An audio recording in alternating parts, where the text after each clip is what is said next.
안녕하세요. 네, 안녕하세요, 시청자 여러분. 네, 오늘 자, 황태현 교수님과 함께하는 대한민국 대한제국 전후사 그 네 번째 시간입니다. 오늘 벌써 네 번째 시간이네요. 예, 네. 오늘 이렇게 뭐 역사 강의를 이제 듣다 보면 사실 제가 모르던 사실 우리가 그리고 저희가 학교 다닐 때 배웠던 역사가 얼마나 엉터리였는지 그걸 또 다시 한번 새록새록 느끼게 되거든요. 근데 그 교수님 얼마 전에 우리 그 광복절 기념사 있었잖아요. 네, 다시 또 계속 문제가 되고 있죠. 예, 계속해서 이렇게 문제가 되고 있는데 도대체 왜 그렇게 문제가 되고 있는 거죠? 전 참 이해를 못 하겠는데 어느 부분이 그렇게 가장 큰 그 논란이 되고 있나요?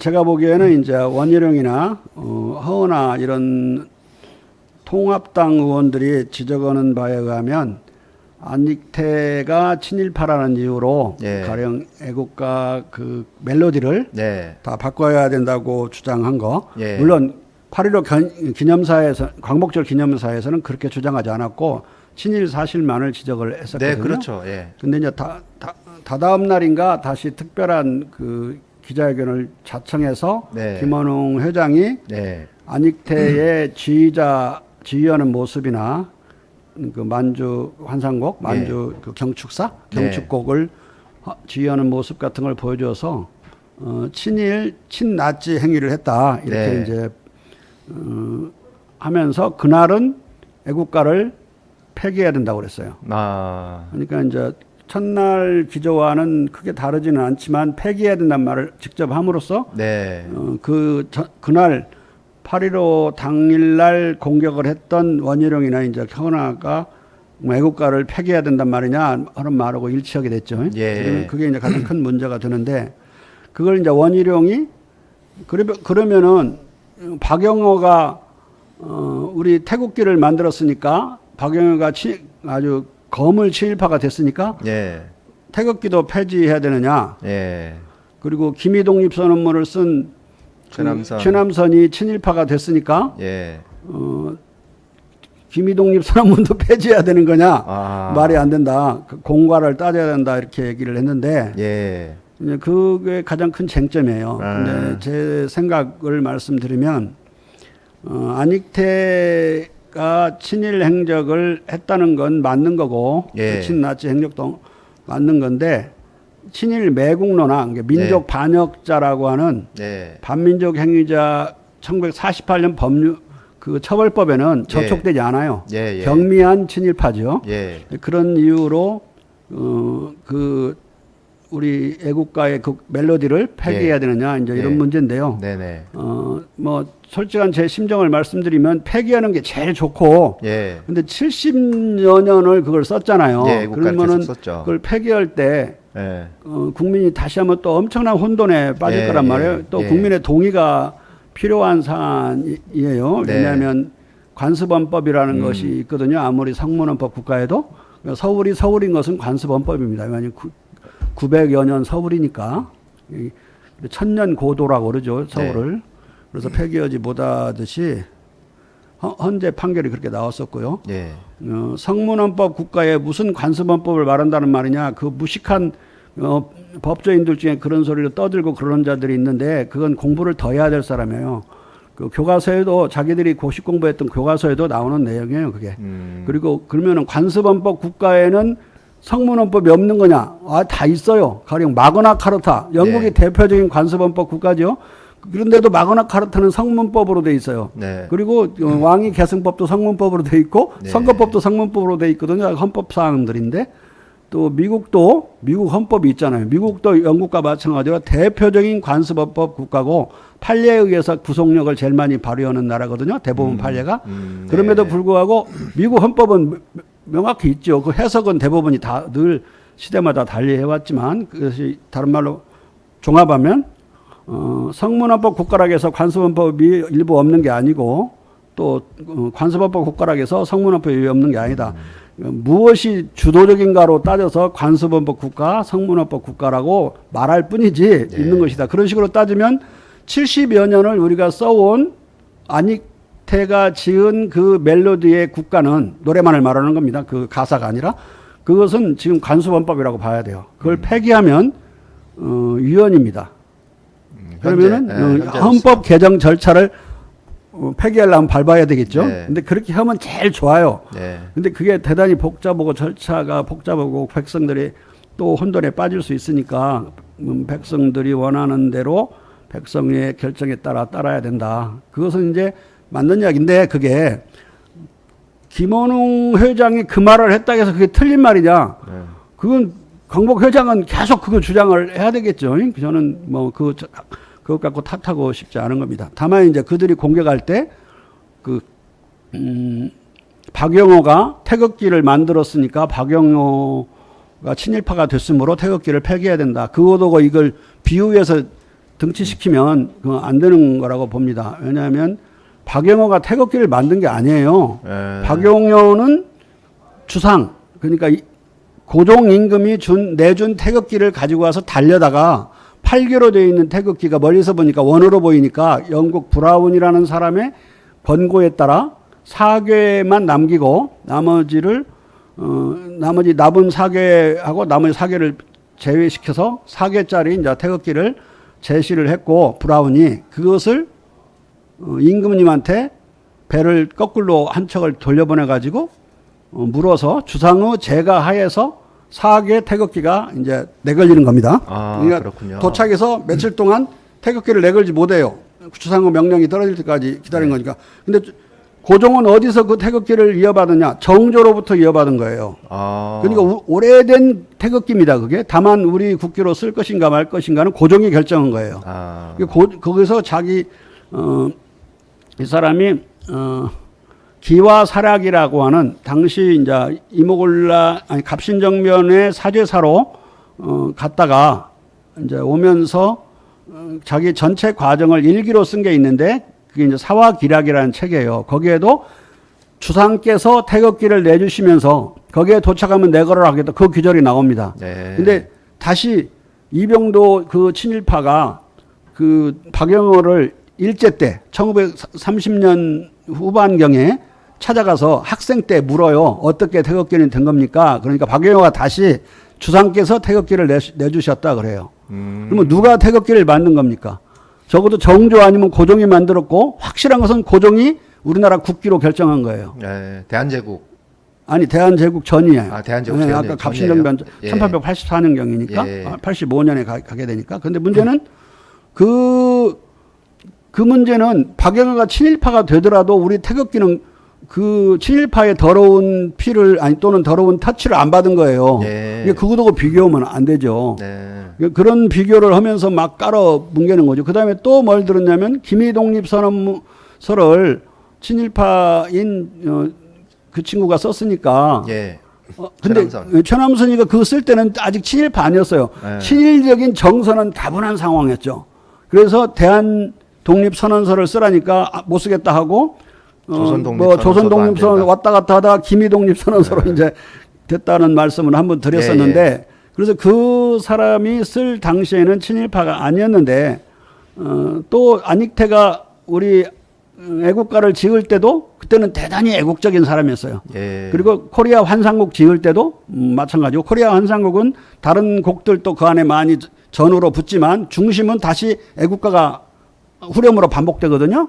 그러니까 코리아 환상곡과 우리 애국가는 선우로 애국가가 먼저 지어졌는데 선우로 아주 애국적일 때 지은 겁니다. 마찬가지로 최남선도 그런 건데 최남선의 매국행위는 친일 매국행위는 또 그렇게 강한 게 아니라 좀 경미해요.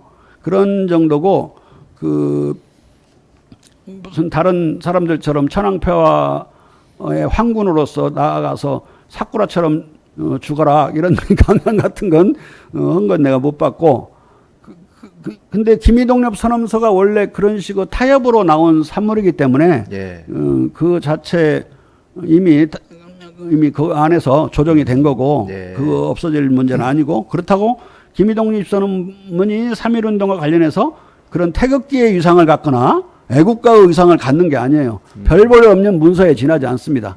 그 최남선이 떴다는 이유로서도 그러고 제목이 뭡니까? 김희독립선언서. 조선독립선언서도 아니고. 그것도 아니고 그냥 우리가 대한독립 만세를 불렀으니까 대한독립선언서라고 해야 되는데 이미 기스가 난 뭐라고 부를까? 그 상처 입은 그런 선언서죠. 지난번 네. 말씀드렸듯이 그런 것이라서 그것을 안익태의 애국가나 또는 뭐 박영영의 태극기나 이런 김희동 선언서나 하나 일렬로 놓고 원희룡이 비판을 하고 있는데 네. 그것은 잘못이다. 그리고 네. 이 사람들이 쓰는 친일파를 봐주려고 하는 논법 중에 가장 반복되는 논법이 공가를 따져야 된다고 그러잖아요.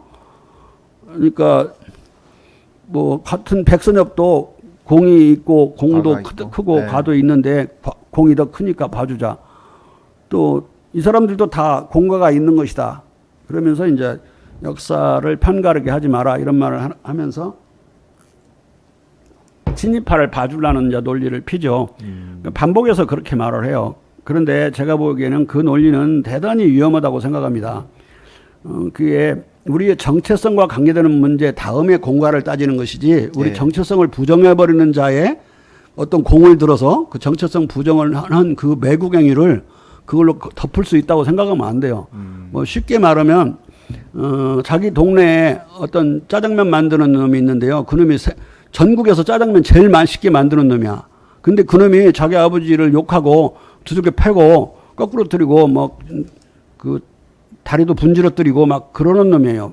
그런 놈이 짜장면을 잘 만드는다는 이유로 그 공과 자기 아버지에 대한 패역질을 분리시킬 수 있는 겁니까? 그래서 짜장면 먹으러 다녀도 된다는 거예요. 맛있는 거?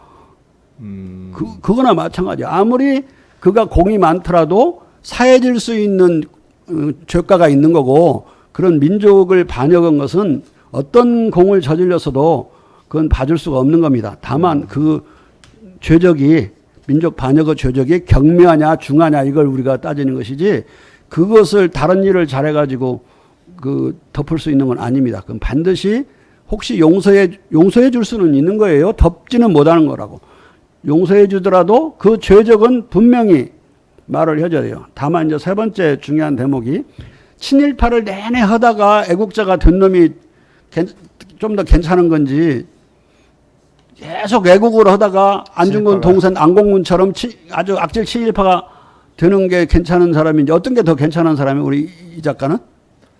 글쎄요, 저는 뭐 제가 생각하기엔 친일파 하다가 애국자가 되는 게 그래도 조금 낫지 않을까? 근데요, 곤란한 게 안익태는 예. 안익태는 애국자였다가 예. 오랫동안 애국자예요. 예. 아주 열렬한 애국자이고 그러니까 우리 애국가를 만들 때와 코리아 환상곡 만들 때 이런 데는 대단히 애국자예요. 네. 근데 이제 일본이 1941년에 일본과 히틀러의 나치 독일이 아주 정점으로 올라가는 시점이에요. 그때 그 젊은이의 눈에는 이제는 파시오 나치의 세계가 열리는 거 아닌가. 네. 그런 생각을 하면서 그때 이제 발을 헛듣기 시작하고 나치의 협력자가 되는데 근데 벌써 1944년 가까이 되니까 이 친구가 놀래가지고 이건 망하겠구나 얘네들이 그래가지고 독일을 떠납니다.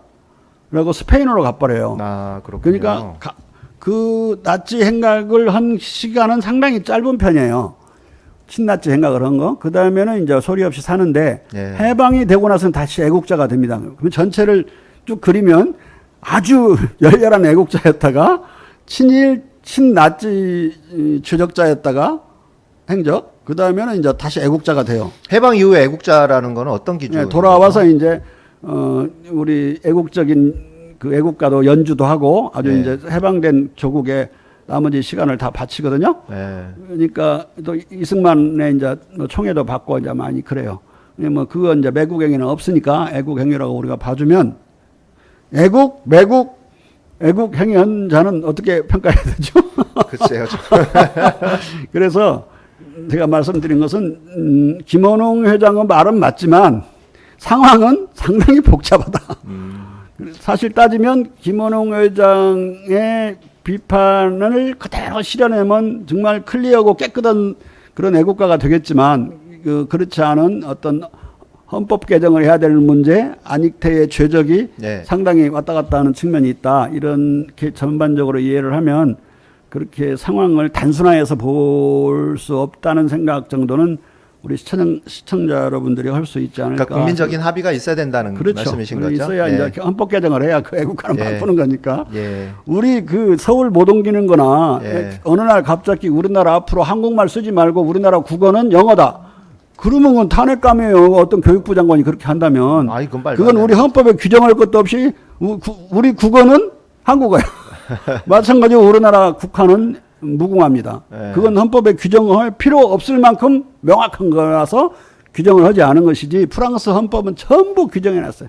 프랑스의 서울은 파리고 프랑스의 국화는 빨간 장미고 쭉 다 프랑스의 국가는 남아르샤이고 이렇게 그건 안 해도 될 만큼 한국에 그것은 명확해서 안 한 거예요. 그러니까 우리나라는 그 법적으로도 애국가랄지 그다음에 태극기랄지 이런 게 규정이 안 돼 있는 건가요? 법으로도? 안 돼 있죠. 애국가는 돼 있고 애국가는 그 이승만이 정하니까 법으로 만들어졌고 나머지는 할 필요 없으니까 안 했어요. 그 태극기도 사실 법적으로 정해져 있는 건 아닌가요? 네, 정해져 있는 거 아니고 나중에 규격만 정한 거지. 그 태극기를 국기로 한다 이런 규정은 없어요. 그러니까 태극기는 이러이러하게 그려야 된다고 나와 있고 정부 조례나 뭐 이런 거는 있는 아니 정부 조례나 법률로 돼 있어요. 격식은. 그다음에 이제 봉황장은 대통령만 쓸 수 있다 이런 것처럼. 예, 그렇군요. 봉황장은 근데 헌법사항은 아닙니다. 예. 봉황장은 법률사항이고. 예, 알겠습니다. 자, 오늘은 지난번에 사실 지난 시간에 막 질문 나왔던 게 좀 있었는데 예, 교수님 다시 한번 그거 좀 정리를 해주세요. 민비가 오르냐 명성황후가 오르냐 그 부분에 대해서 사실은 지지난 시간 2부에서 저희가 말씀을 드렸는데 2부를 안 보신 분들이 3부에서 그런 댓글을 좀 많이 다셨거든요. 그래서 저 대부분 일단 그 끝까지 보시고 그게 첫 번째 대부분이고 두 번째는 그때 뭐라고 말씀드렸냐면 이득신 작가의 예를 들어서 우리 이득신 작가가 삼성의 부장까지 하신 분이에요, 이분이. 그런데 과장도 했어요. 그런데 이제 과장은 민비에 해당되고 부장은 이제 명성황후에 해당되는데 우리 이득신 작가한테 내가 예우에서 부를 때 어이 과장, 이 과장 그러면 어떻게 좋겠습니까? 부장이 낫겠죠. 부장이 나은 거죠. 그래서 이왕이면 부장으로 불러주듯이 이왕이면은 명성황후로 불러주는 게 맞다. 그렇다고 해서 과장으로 부르는 것이 그 사람을 비하하는 건 아니다. 칭호는 아니에요. 그래서 그 정도 민비라고 부른 적이 있어요. 그러니까 일본 놈들이 민비라고 했다. 그런 비하하는 언어다. 그건 잘못된 역사 지식이고 상식이고 민비라고 해도 되고 명성황후로 해도 되지만 기왕이면 명성황후로 해주라. 그게 이제 제 뜻이고 또 인현왕후 윤비라고 해갖고 그 사람 비하해서 부르는 것이 아니듯이 또 일제가 그것까지 올라가서 손대갖고 윤비라고 부르는 것이 아니듯이 민비도 민비라고 불러도 비하하는 건 아니고 조선의 마지막 왕후의 이름으로 부르는 거고 명성황후는 대한제국의 황후 이름으로 부르는 거다. 그 어느 쪽을 불러도 상관없지만 이왕이면 높은 계급으로 불러주는 게 예후다. 명성황후로 불러주는 게 예후인 거지. 그러니까 그게 뭐 민비라고 해서 틀리거나 비하하는 건 아니에요. 그렇군요. 만약에 우리 이득신 작가가 과장 때 사귄 사람이 퇴사했어. 몰라 그 부장 승진한지를. 그래갖고 그때 아주 따뜻하게 지냈으니까 계속 이 과장 그러면 야 자식아 나 부장이야 그렇게 말할 거야? 대답해야지 그냥. 알겠습니다. 그런 경우나 같은 거라고 보면 됩니다. 알겠습니다. 자 오늘은 이제 본론으로 넘어가서 고종 황제의 아관망명부터 시작을 해야 되나요? 아관망명은 이제 대단히 중요한 사건이고 왜냐하면 대한제국을 창건하게 되는 그런 실마리가 되는 큰 역사적인 사건이에요. 그런데 여러분들이 잘 알다시피 우리 교과서에서는 늘 아간 파천이라고 불려져 왔습니다. 근데 그 이전에 조금씩 말씀드렸듯이 파는 도망갈 파, 천은 옮길 천이라서 이제 천도 올 때 천자, 도망갔다는 뜻이에요 한마디로. 그런 러시아 공사관으로 도망갔다. 그러면서 이제 친일파들은 러시아 공사관으로 도망가서 천하를 몇 평으로 줄인 사람이다라고 고종을 비하하기도 하고 깔보기도 하고 많은 비난을 했습니다. 그래서 아관파천, 노관파천이라고 친일파와 일제는 불러요. 딱 아관망명이 벌어진 날 그들은 아관파천이라고 신문을 바로 냅니다. 한성신문이라고 일본 놈들이 내는 신문이 있었어요. 그때는 그 당시에는 유일한 신문이었죠. 거기에 이제 이게 아관파천으로 이제 호외로 나와요. 호외로. 그때부터 아관파천이 되고 또는 아관을 노관이라고도 부르는 경우가 있기 때문에 노관파천이라고도 하고. 그래서 이 아간 망명을 일단 역사적인 그 정치적 맥락으로 보면은 그들이 민비를 시해하고 고종을 다시 포로로 생포로를 한단 말이에요. 그 경복궁 안에 가두는 네. 유폐 상황이 벌어졌을 때 매일매일 독살당할까봐 이제 위협에 처해요. 왜냐하면 고종이 왜냐하면 네. 민비에 대한 시해자의 수사를 계속 소락되게 지르면서 고함스러워 요구를 하니까 조금씩 수사를 하게 돼요. 수사를 하게 되니까 일본인들의 행각인 것이 드러남과 동시에 다른 한편으로는 그걸 동조한 김홍집 기타 등등의 죄적이 나타나기 시작합니다. 그게 두려우니까 왕을 죽여버리고 의왕이라고 하는 이강이 예. 그때는 일본에 가서 유학 생활을 하고 있었어요. 아. 이강을 데려다가 왕을 시키고 고종을 없애버리는 그런 계획을 이제 한편으로는 진행을 한 흔적들이 보이거든요. 그리고 나중에도 이제 의왕을 데리다가 그렇게 하려는 반역이 대한제국기도 일어나요. 여러 차례. 그런데 의왕을 의친왕이라고 부르거든요. 영왕을 영친왕이라고 부르고 일본 놈들의 황제 체계에서는 다른 왕들을 친자를 넣어서 그렇게 불러요. 그러니까 영친왕은 일본식 영왕의 이름입니다. 그리고 의친왕도 일본식 이름이에요. 원래는 의왕이었어요. 네. 대한제국이 강제 병탄당하고 나서 의왕이 의친왕, 영왕이 영친왕으로 바뀌는 겁니다. 그러니까 우리는 영친왕이라고 부르지 않는 게 좋고 그건 완전히 친일적인 명칭인 건 확실한 거거든요. 아, 그렇군요. 그래서 네. 제가 의왕이라고 그런 거예요. 의왕 이강이 이제 그런 나쁜 용도로 쓰일 위험에 맨날 처했었는데 의왕은 대단히 영민한 사람이었고 또 그 의연한 그 용기 있는 사람이었습니다. 그래서 고종에 대한 충성심을 버리지 않았고 끝까지 독립투쟁을 하다가 모든 자기를 박탈당한 사람이니까 웬만한 친일파하고는 완전히 다른 사람이죠. 이 사람은. 그리고 그렇게 고종이 믿고 그래서 그 파리 밀사로 파견했던 사람이에요. 이제 물론 단동에서 그때는 안동인데 오늘날은 단동이라고 부르는 데가 단둥 또는 단동이라고 부르는 데가 안동이었어요. 안동에서 붙잡혀 오는 통에 못 가게 되는 거죠. 예.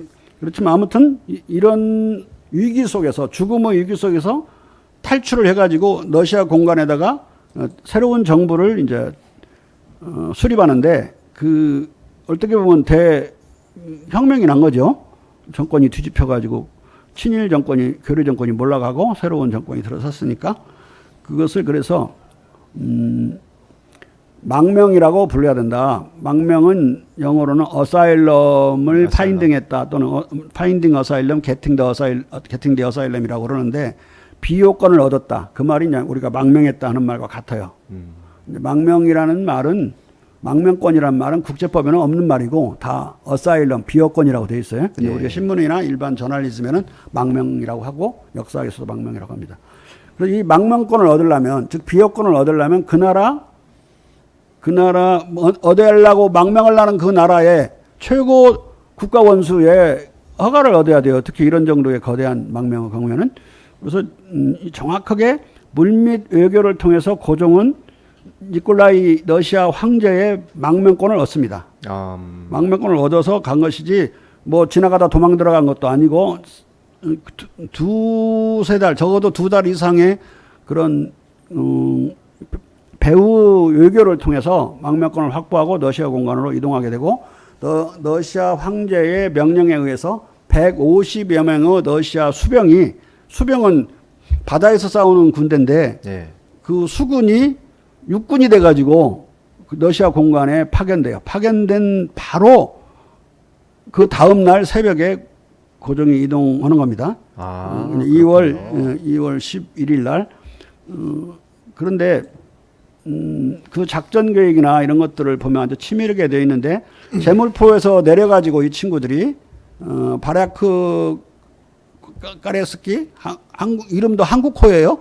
내려서 그것을 구보로 150명이 앞에 총으로 뛰어서 그 러시아 공사관으로 망명하기 하루 전날 8시 반경 7시경 뭐 좀 왔다 갔다 하는 기록들이 있는데 그 경에 남대문에 도착합니다. 남대문 아니죠? 도착해서 들어가는 걸 봤다는 기록들이 있어요. 들어가서 이제 러시아 공간에 싹 숨어서 기다리고 있었던 거죠. 이게 대단히 치밀하게 일단 러시아와 공작을 한 거고, 외교 공작을 한 거고, 두 번째 문제는,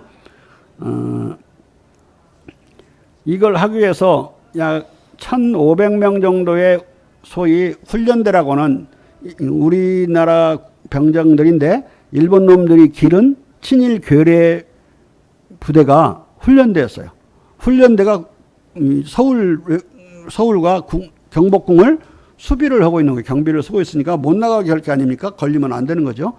이들을 어떻게 하면 빼돌리느냐 문제가, 따돌리느냐, 이게 대단히 중요한 문제가 돼가지고 고종의 이범진이라는 사람이 그러면은 국모와 또 단발령에 대한 저항으로 의병을 일으키라는 거의 밀지를 내려주십시오.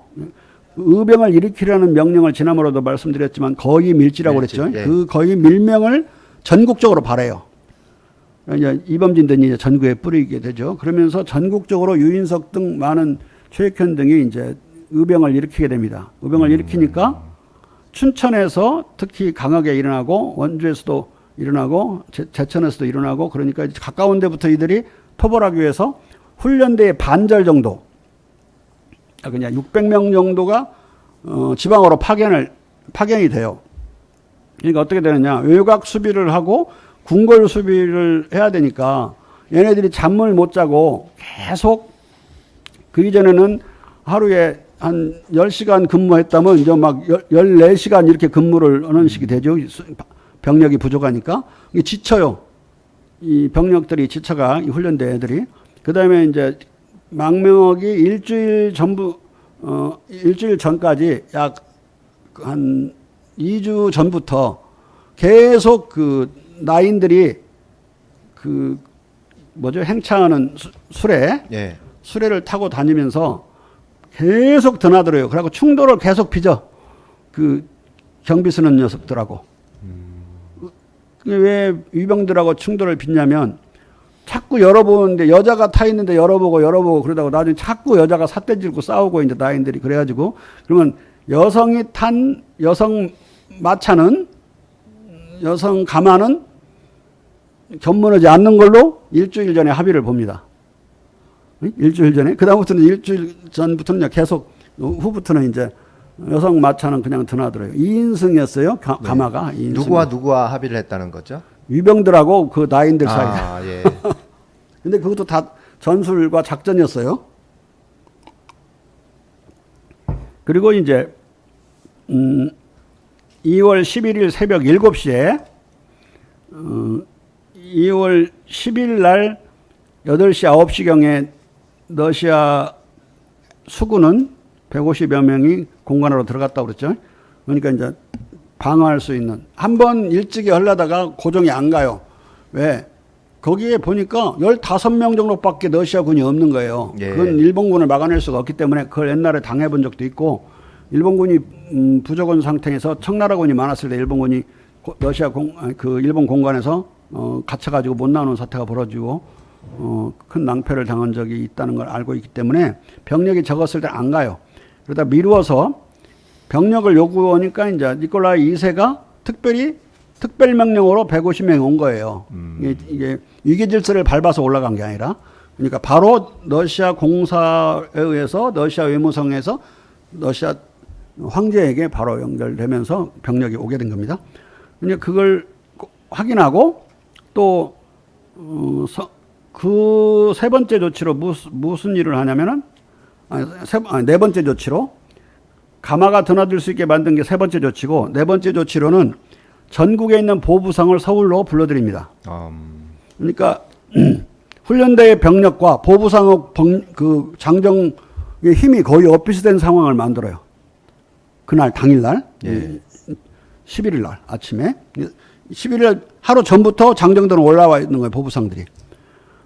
보부상이 전국에서 가장 잘 조직되어 있는 장정들의 조직이었거든요.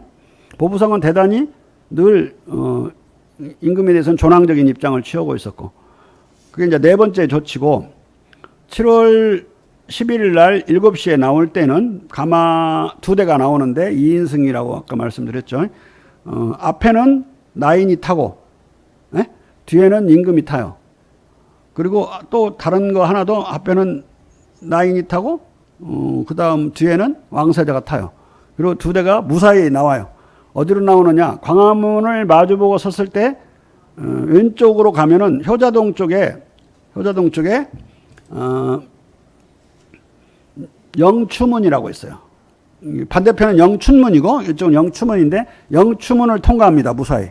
통과해서 직진해가지고 거의 1.2km 정도 직진해서 나가서 또 90도로 좌로 돌아가는 게 좌회전에서 쭉 내려오면 옛날 경향신문, 현재 경향신문 옛날 MBC 앞으로 나오게 되고 거기를 통과하면 바로 러시아 공간입니다.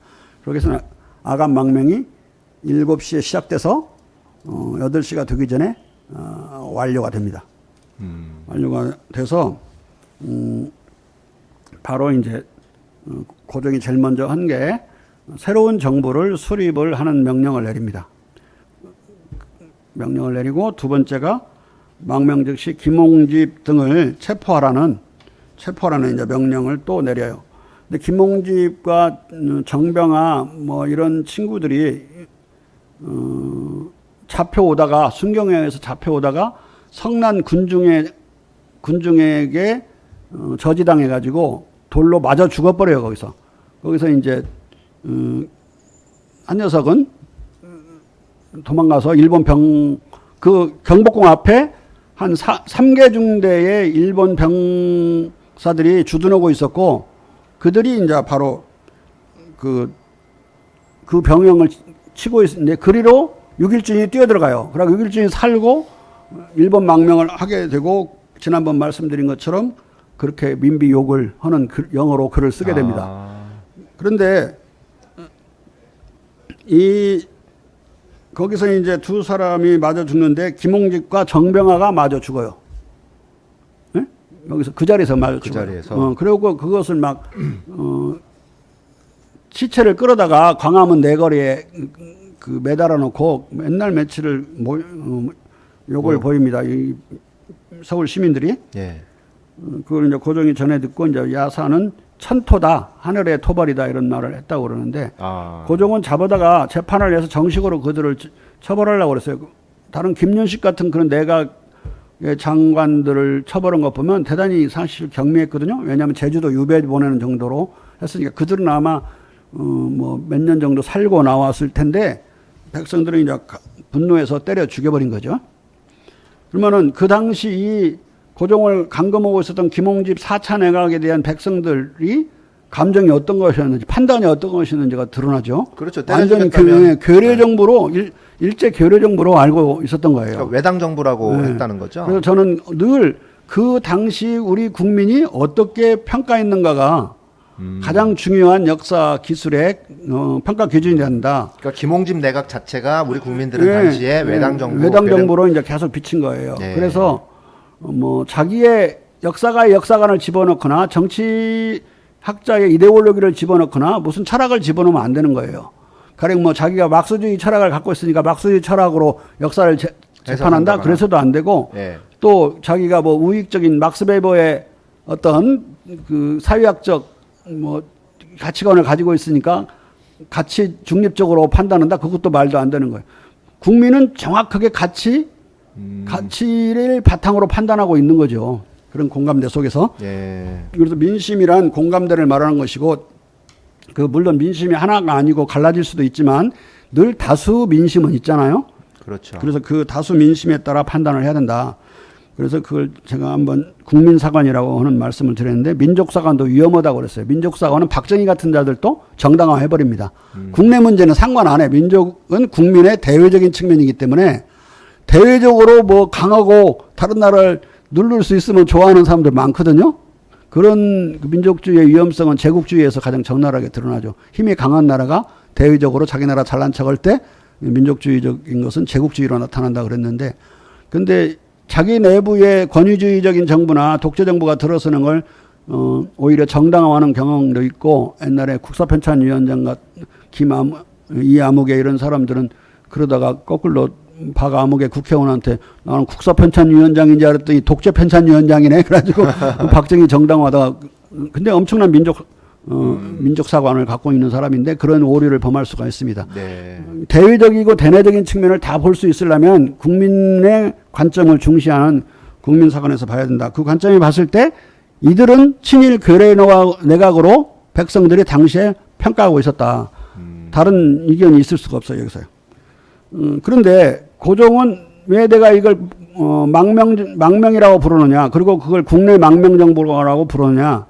망명이란 다른 나라 땅으로 가는 거잖아요. 예. 그래서 가서 정부를 세우든지 거기서 저항할 수 있는 CP를 건설하는 건데, 당시 불평등 조약에 따라 선진국들끼리는 아니지만 선진국과 기타 이런 열등한 나라들 사이에는 불평등 조약들이 주로 맺어졌어요. 여기서 대표적인 불평등 조약이 우리나라에 있는 주미 공간은 그 치외법권 지역이 아니에요. 미국 땅으로 간주되고 거기서 벌어진 범죄를 미국 법으로 처벌합니다. 그런데 그 당시에 미국 공간은 미국 땅이나 똑같아요. 그걸 치외법권 지역이라고 그랬어요. 네. 그리고 러시아 공간도 그 컴파운드, 그 군해와 그 공간도 그런 치외법권 지역이었어요. 러시아 땅이죠. 러시아 땅으로 도망가는 거나 똑같은, 러시아 땅으로 이주하는 거나 똑같은 상황이기 때문에 망명인 거예요. 대신 그 땅이 국내에 있기 때문에 국내 망명이라고 부르는 것이고, 그럴 수 있는 그런 시대였습니다. 고종은 그걸 자신의 행위를 어떻게 이해하고 있느냐, 이것을 국제법적으로 이해하고 있었다는 것을 그날 낸 유념에서 알 수가 있어요.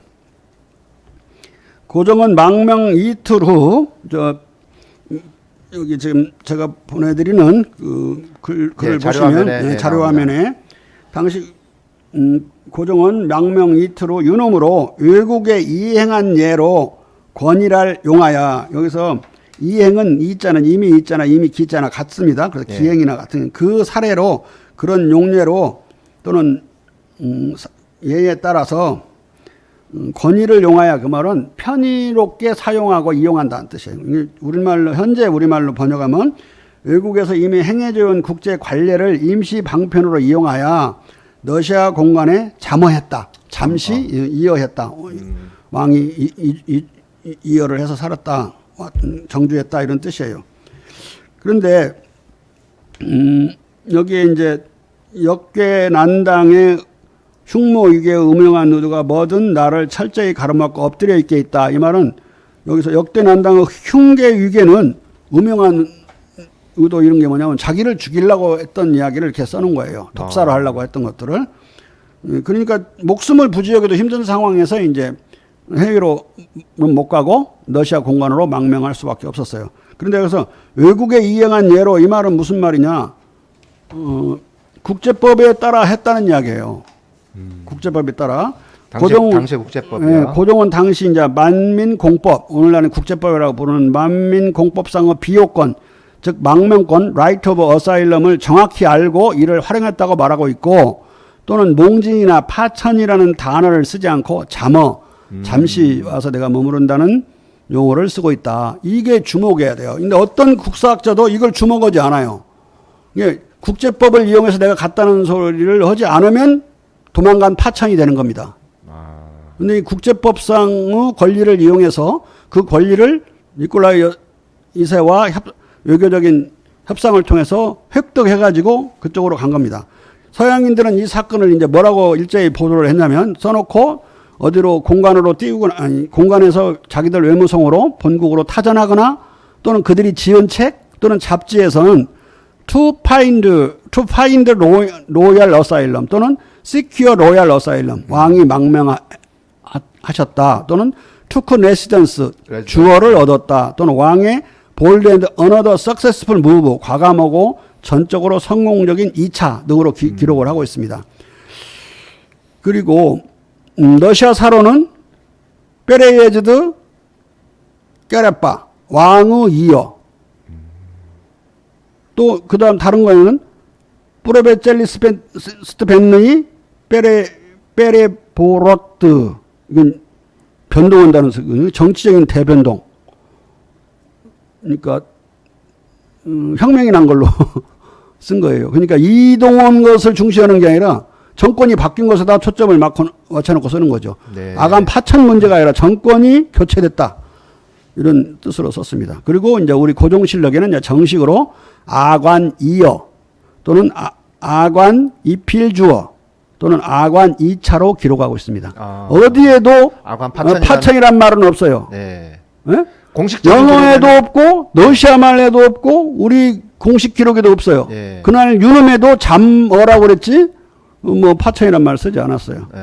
그래서 망명을 왕이 도성을 버리고 아관으로 러시아 공관으로 도망쳤다는 뜻의 아관 파천 또는 노관 파천이라는 모욕적인 말로 기록한 것은 일본인 발행 한성신문, 일본 공사관 기록, 일제시대 친일 농객들의 글뿐입니다.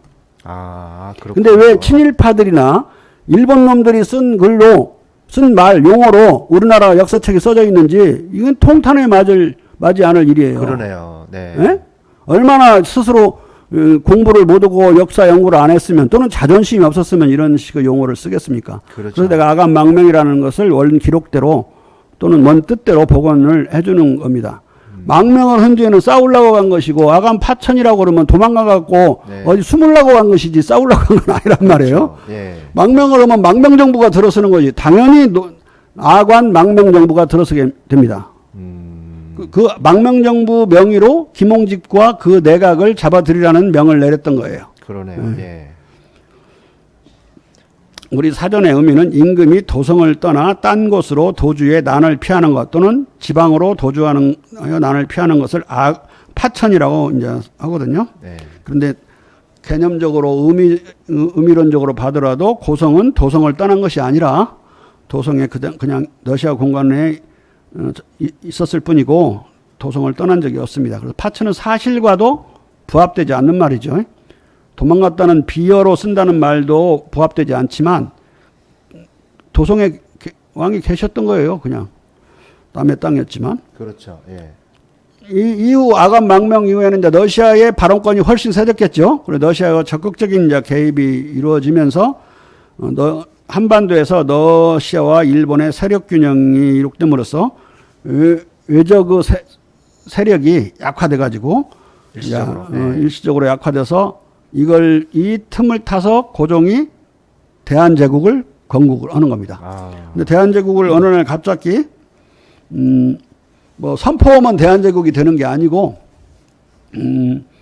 거의 10개월 가까운 그러니까 국모시에 대한 그런 설치 의식 속에서 백성들이 이제 우리를 제국으로 칭하고 우리를 높이고 왕을 황제라고 하는 칭제라고 합시다 하는 칭제 상소 요청 칭제 요청 상소를 막 올려요.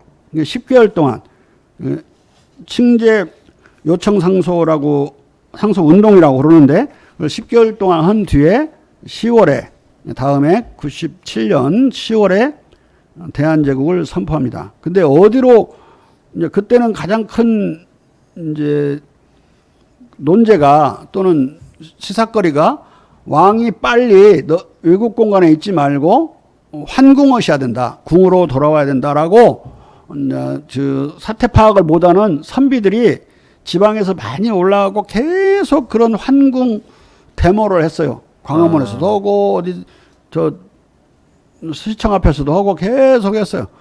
근데 그냥 와버리면은 왕이 지난번처럼 왕비가 시해되듯이 죽을 수도 있는데 생명의 위협을 느낄 수 있죠. 그런 명분만 따지는 네. 그 촌뜨기 선비들이 많이 있었습니다. 시골에서 올라온. 네. 그런데 러시아 공간은 일본이 아까 강복궁 앞에 3개 중대 정도 거의 1개 대대 정도죠. 그 정도의 그 병력이 앞에 코앞에 있고 지방인이 서울 전역에 일본군이 아직 철병을 안 해가지고 철병을 요구하다가 민비가 시해되고 말았는데 그 병력이 엄청나게 많이 남아 있었어요. 그냥 거의 3만 가까이가 전국을 장악하고 있었는데 그 시기에 경복궁으로 다시 황궁하면 죽으러 들어가는 거예요. 그리고 왕비가 시해된 궁 아닙니까? 거기를 그렇죠. 가고 싶겠어요? 근데 자꾸 그 철딱선이 없는 주장을 그때 하는 자들이 대부분 유생들이었다. 시골에서 올라온 유생들이요. 근데 그것은 그 당시 환궁을 요구하는 것은 그들의 의도와는 달리 친일파들에게 유리한 데모가 되고 맙니다. 친일파들은 빨리 러시아 공관에서 왕을 빼내야 어떻게 또 구워 삶아서 친일적인 정권을 또 세우는데 그러지 그렇죠. 못하고 있는 거죠. 그래서 문제는 어떻게 그 러시아와 이제 타협을 해야 될 게 아닙니까? 러시아의 힘으로 이제 일본군을 몰아내려고 그래요. 그래서 러시아와 일본 사이에 3번에 걸친 그 협약을 통해서 일본군이 물러나고 약 900명 정도의 헌병 병력만 그 부산에서 경성으로 한성으로 연결되는 그 전선, 그러니까 무전 전선, 유선 전선이구나. 그걸 지키는 병력으로 이제 900명만 남고 다 철병을 하게 됩니다.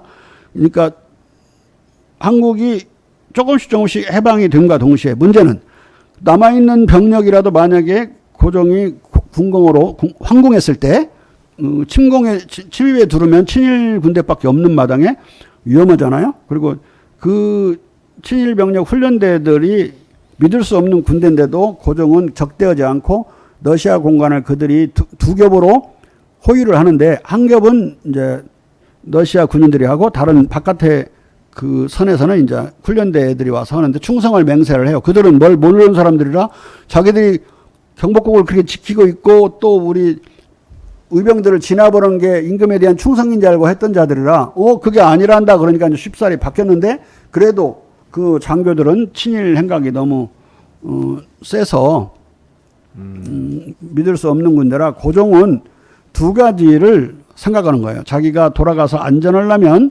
우리 군대가 있어야 된다. 그래서 러시아에 군대를 더 증강해 주기를 요청합니다. 러시아는 단호하게 거부해요. 그리고 이제 그러면은 러시아 황제에게 그렇다면 훈련을 시킬 수 있는 교관들을 보내라고 그래요.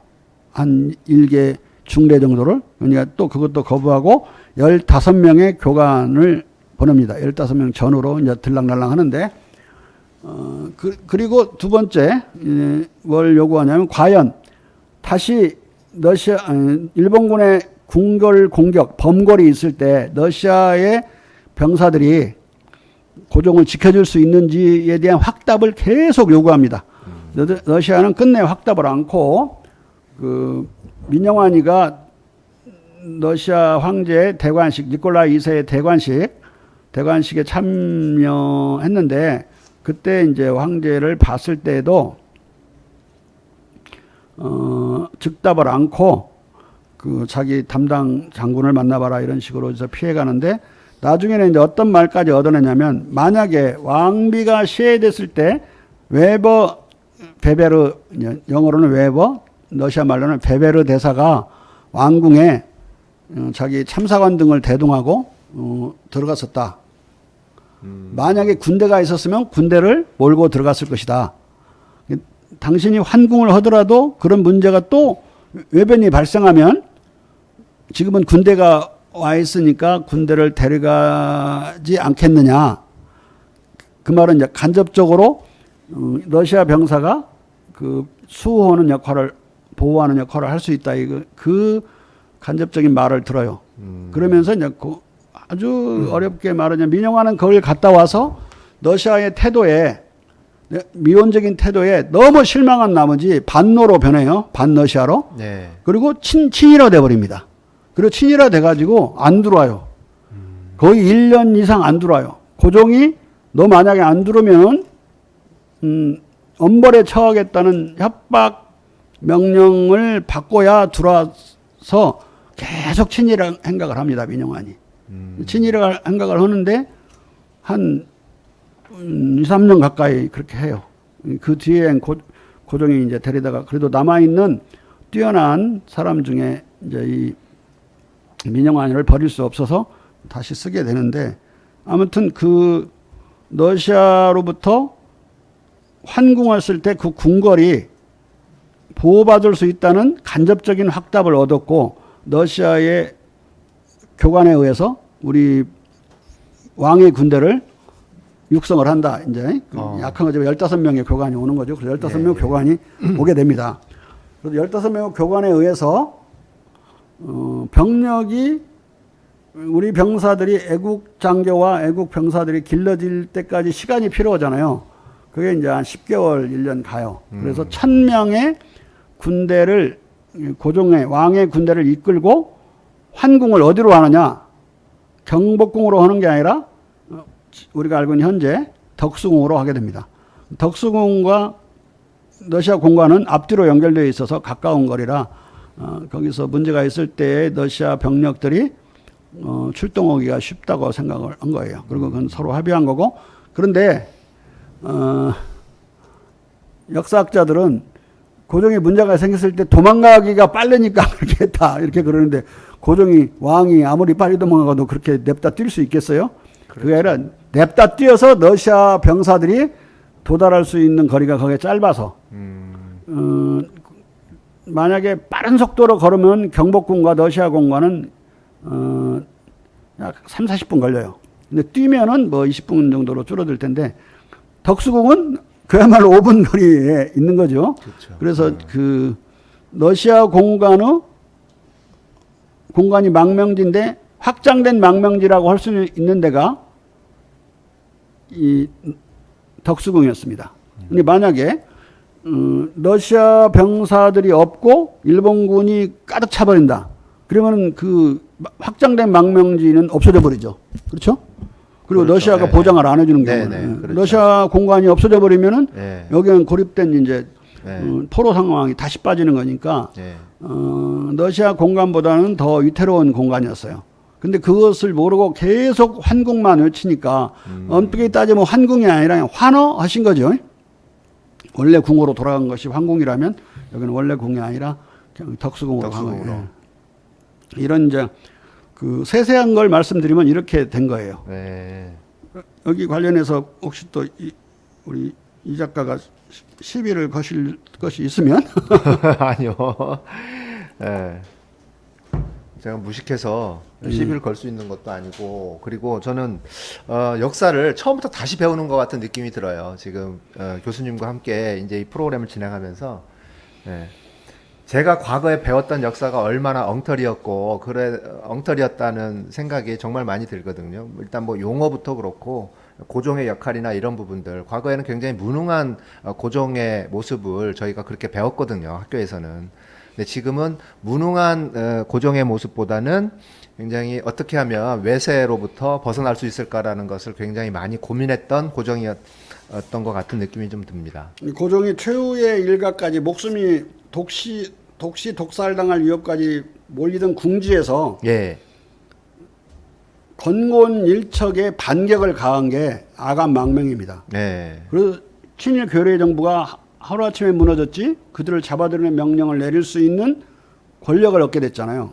건곤 일척의 한 수였고 아간망명이 남의 공간 처마 끝에 왕이 가서 쪽팔리게 있었다. 그렇게 문제를 파악하면 안 돼요. 나라는 이미 망했는데 왕이 자기를 지켜가지고 백성을 보호할 수 있는 권력을 회복하는 게 얼마나 중요한 일인지에 대해서 먼저 그걸 인식해야 돼요. 네. 그래서 고종의 일대 반격이었다. 이걸로 완전히 무너져 버리는 거예요. 일본의 모든 3만 병력의 주둔이나 예. 한국군 장악은 이미 한국 장악은 끝난 거예요. 왜냐하면 러시아가 개입할 수 있는 탄탄대로가 열렸기 때문에 두 개의 세력 균형 속에서 고종이 자기 정치를 할 수 있는 공간이 열리게 된 거거든요. 그렇죠. 네. 네.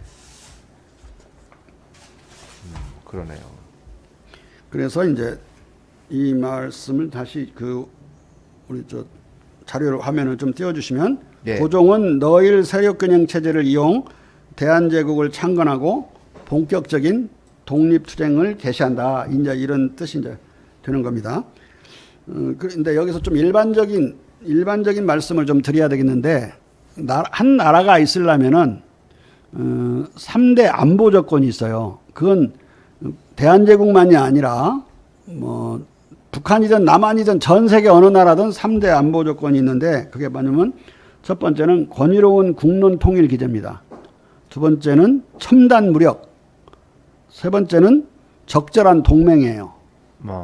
이 세 가지가 없으면 그 나라는 오래 지탱하지 못합니다. 옆에 침략자들이나 침략할 수 있는 위험한 이웃이나 기타 권력체가 있을 때는 권위로운 국론 통일 기제는 왜 중요하냐? 국론은 늘 분열합니다.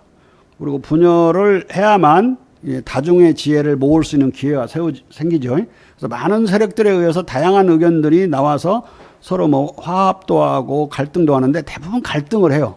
그런데 그 중에서도 누군가가 권위를 가진 자가 여기까지 논쟁했으니까 그만하고 다수결로 결정한다든지 또는 내 말을 따르라 한다든지 이럴 수 있는 권위로운 국론 통일 기제가 있어야 돼요. 안 그러면 그 나라는 분열하고 분열하면 반대편 쪽을 이용해서 외국이 공작을 해가지고 그 나라 무너뜨립니다.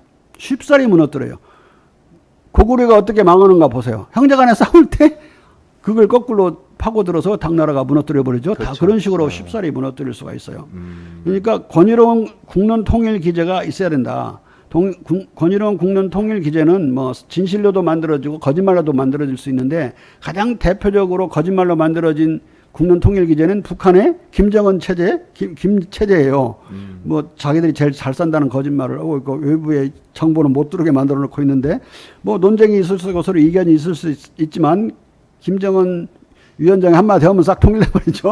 나치도 사실은 그런 국론 통일이 네, 있지 않았습니까? 네, 획일적으로 될 수가 네, 있죠. 그러니까 이게 잘못되면 전체주의 국가로 갈 수 있는 국론 통일을 국론의 분열을 인정하지 않는 상태 통일을 하면 그따위 식이 되는 거죠. 북한식으로 또 네. 나치식으로.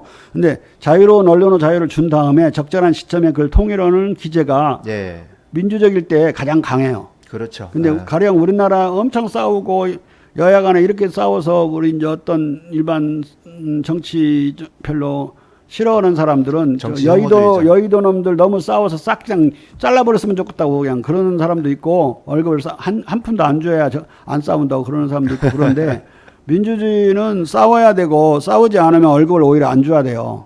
싸우라고 여야가 있는 것이고 다당제가 있는 건데 일당 독재는 공산당들이나 나치가 하는 것이지 예. 민주주의 국가에서는 다당제가 원칙이죠. 다당제는 야당에게 월급을 줘갖고 싸우라고 시키는 거예요. 예. 그 여당이 뭐라도 그렇죠. 잘못한 걸 네. 꼬투리를 잡아서라도 끄집어내도록 해서 완벽하게 결국은 돼야 되니까. 그런데 한국이 이렇게 강한 그래도 체제를 유지할 수 있는 건 권위로운 국론 통일 기제가 있는데 그게 바로 국회의 입법입니다. 그 국회에서 아무리 이단 엽차기를 쏘고 물총을 쏘아다 해도 일단 통과되면 그 법률이 성립한 건 다시는 시비 걸지 못해요. 시비 건 사람도 없어요, 지금까지. 그건 권위로운 거예요, 그냥. 통과되기 전까지는 별짓을 해도 못 막아내서 통과되면 그건 꼭 마치 축구 볼 들어가면 끝나듯이 예. 딱 끝나는 게임의 원리가 대단히 권위롭게 작동하죠.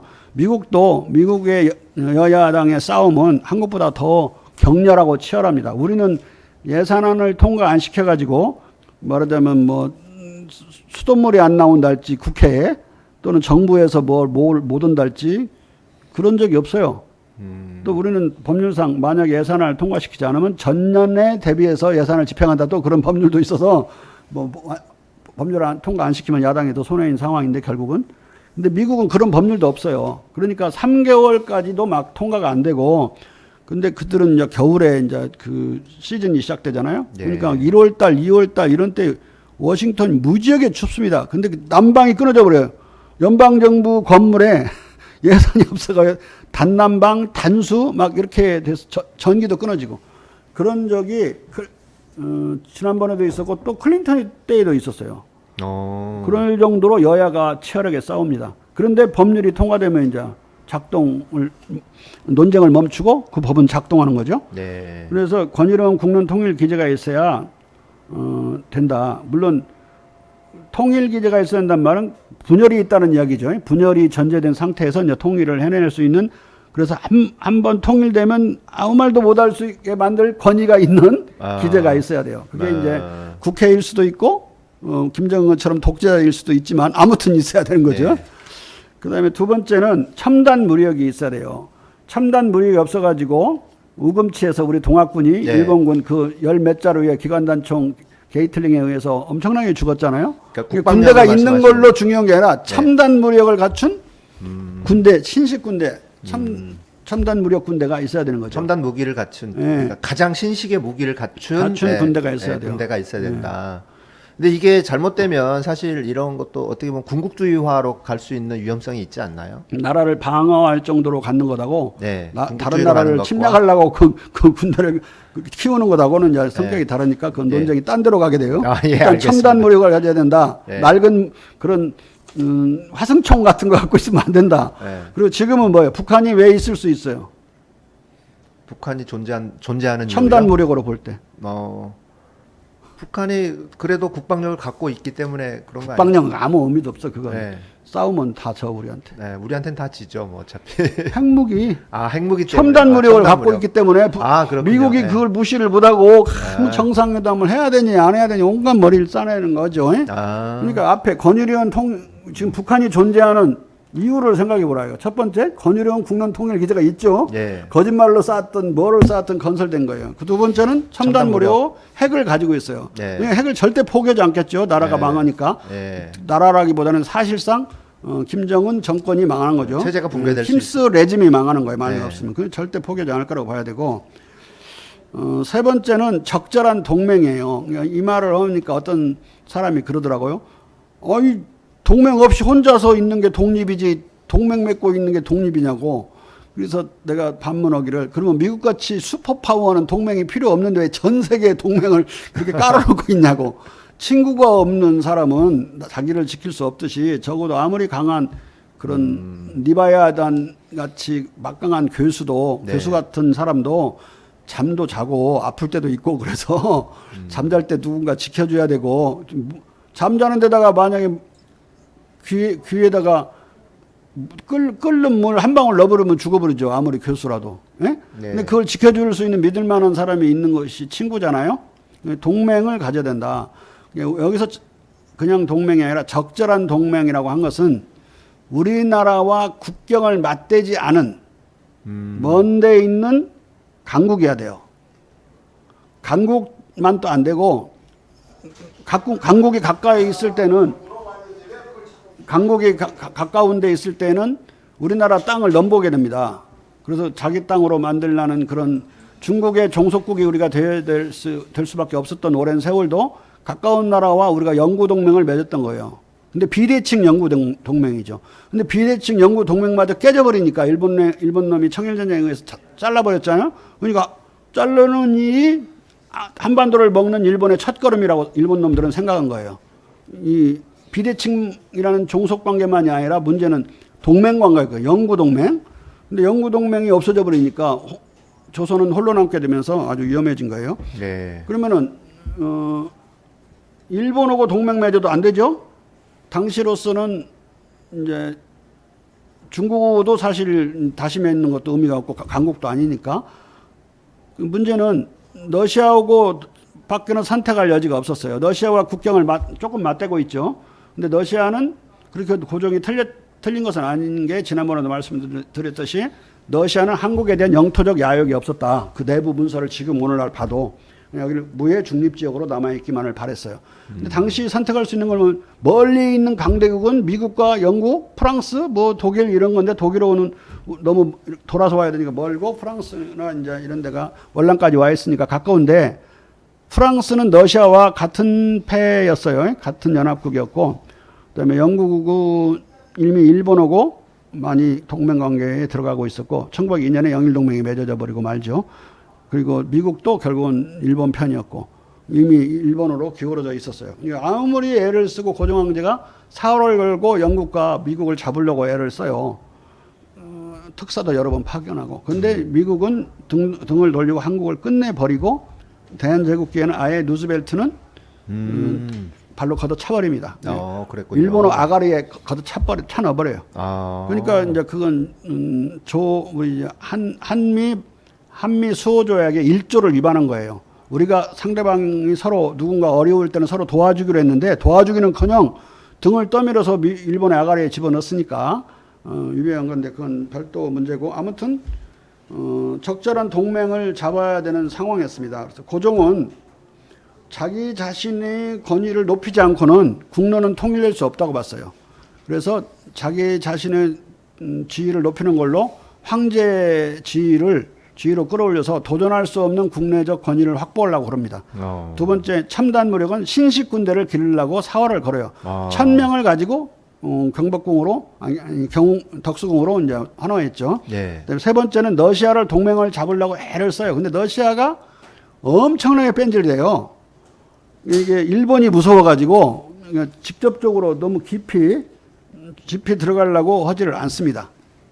그래서 그것을 직접 경험했던 민영환이 반러시아로 선회해버리는 그런 원인이 돼요. 아무튼 고종은 그 상태라서라도 만족을 하고 러시아의 배경적 권력을 활용하려고 하면서 그 1000명의 러시아군이 훈련시킨 신식군대 1000명을 가지고 그 1000명을 다 조교로 써서 그걸 나중에 3만 명까지 불리게 됩니다. 3만 신식군대를 가진 아시아의 일본을 제외한 유일한 나라가 이제 대한제국이 되게 돼요.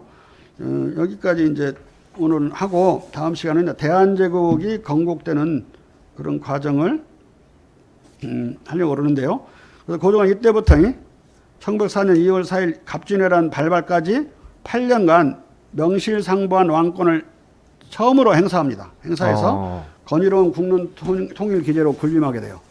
고종은 칭제를 왕권의 대내적인 최고성과 대외적인 독립성을 확보함으로써 건의로운 국론 통일 기제를 확고히 하고, 두 번째는 신식군대를 양성해서 첨단 무력을 확보합니다. 그리고 세 번째는 러시아를 동맹으로 얻음으로써 대단히 취약한 동맹이고 미온적인 동맹이지만 요거라도 있어야 되는 상황이었어요. 러시아는 중국은 다시 쓸 수 없는 동맹이었고, 그래서 3대 안보 조건을 충족시키려고 애를 씁니다. 그래서 사실 러시아가 무너진 것은 대한제국이 무너지는 것이나 같은 그런 원인이 됐는데, 러시아가 혁명 세력에 의해서 무너져 버리잖아요, 내부적으로. 그렇죠. 그건 참 우리 국운이 참 없는 시대였다. 어렵게 동맹국을 잡았는데 동맹국이 내부 붕괴돼 버리는 사태가 됐으니까요. 그렇죠. 그래서 오늘은 여기까지 다루는 걸로 하겠습니다. 예. 아유. 자, 오늘도 정말 유익한 강의였어요. 그러니까 고종은 아관파천이라는 그 용어를 저희가 아주 어렸을 때부터 계속 역사 시간에 그렇게 배워왔고, 그리고 아관파천 이외에 다른 단어를 저희가 사실은 생각을 해본 적이 없었죠. 그리고 교육을 또는 어떤 정보를 좀 받아본 적도 없었는데, 지금 저는 오늘 또 교수님이랑 또 이렇게 이제 네 번째 강의를 듣고 있지만 굉장히 새로운 역사를 좀 알게 되는 것 같은 느낌이 들어요. 그리고 고종이 일본 사료와 친일파가 쓴 글 빼놓고는 어느 나라 사료에도 파천이라는 뜻의 말은 없고 다 그렇게 어사일럼 뜻으로, 망명 뜻으로 썼다는 거, 그걸 보고 저도 깜짝 놀랐어요. 일본 말을 우리 교과서에서 하고 있지, 이런 생각. 그러게요. 자, 시청자 여러분, 이제 오늘 강의는 여기까지 하고요. 자, 다음 주 화요일은 또 대한제국은 어떤 나라였나, 이제 이 부분에 대해서 우리가 또 다시 또 배워보는 시간을 갖도록 하겠습니다. 자, 오늘 방송 여기서 마칩니다. 감사합니다. 마칠게요.